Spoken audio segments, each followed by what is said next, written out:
When we think about genius, we tend to picture the ultimate lottery ticket, right? A life of just effortless success, everyone admiring you. But what if that popular image is a total myth? Let's explore the fascinating and honestly often painful reality that can hide behind a super high IQ. I want you to really sit with that for a second. Imagine it. You wake up, and your mind is suddenly supercharged, just operating on a level that very few people can even comprehend. Sounds amazing, doesn't it?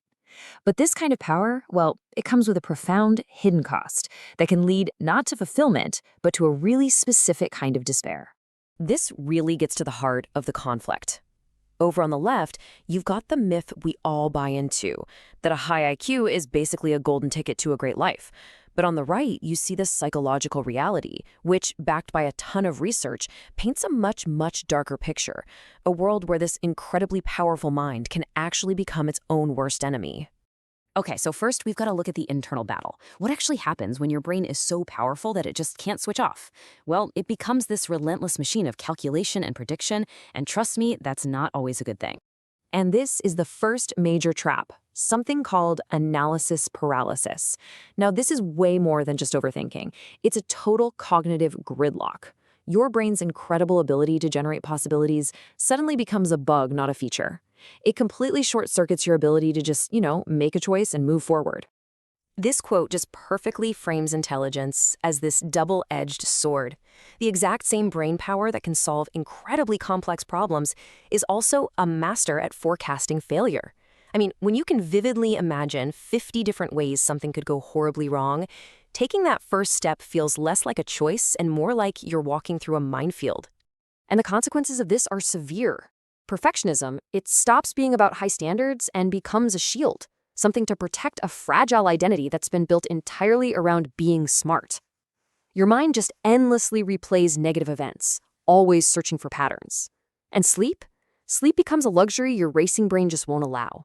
Some studies even show that the brain chemistry of a high IQ person under stress can look almost identical to someone with generalized anxiety disorder. So, okay, that's the internal war. But the external battle, that can be just as brutal. What happens when your mind is operating on a completely different frequency from almost everyone you meet? You get lost in translation. I mean, just look at the raw numbers here. They tell such a powerful story of isolation. An IQ of 130, that already puts you in a tiny group of 1 in 50. But look what happens when you get up to 160. You're statistically rarer than 1 in 30,000 people. Finding someone who actually thinks on your wavelength isn't just difficult, it's a statistical long shot. This leads us to this really crucial idea from a psychologist named Lita Hollingworth, who is a pioneer in studying gifted people.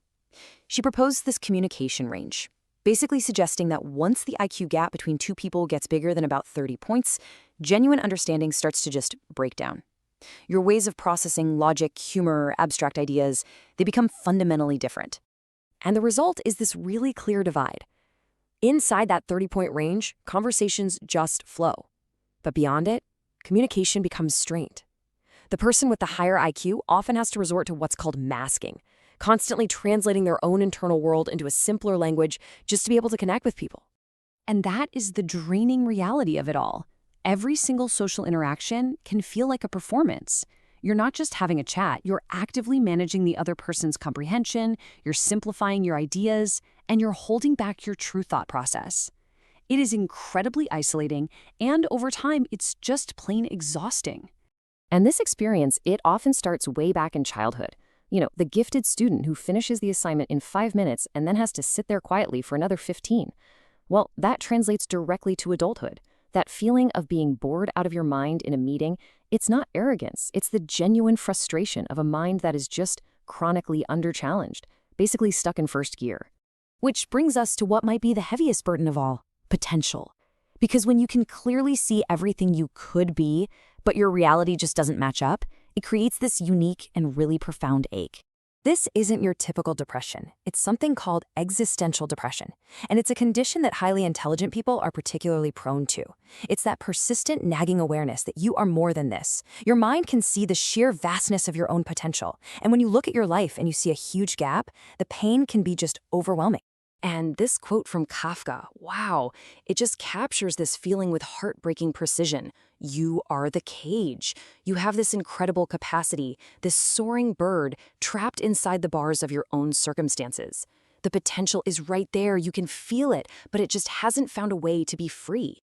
And a lot of times, this burden starts with being a gifted kid. See, when success comes easily, you never actually develop perseverance. Your entire identity gets wrapped up in being the smart one. So what happens when you finally hit a wall as an adult? Your self-esteem just shatters because you never learned that it's okay to struggle. This analogy really gets to the heart of the problem. You have the blueprint for a magnificent mansion in your head, but building it takes an immense amount of time and effort.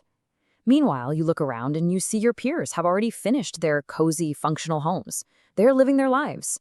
And you're standing on a concrete slab, surrounded by blueprints, feeling like a total failure. So, if this is the reality, does this mean being a genius is just a curse? Absolutely not. The key isn't to diminish the intelligence, but to reframe the gift and actually develop the tools you need to manage it. The path forward really involves a few practical, conscious steps.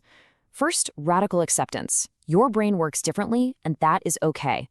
Second, you have to actively seek out your intellectual peers, your tribe, because that's how you combat the isolation.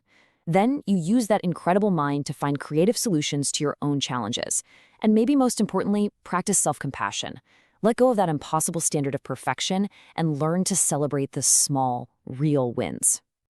And all of this leaves us with a bigger question. Because the burden of genius isn't just an individual problem, it's a societal one. Understanding these challenges is the very first step toward creating environments in our schools, our workplaces, and our communities where these incredible minds can not only survive, but actually truly thrive.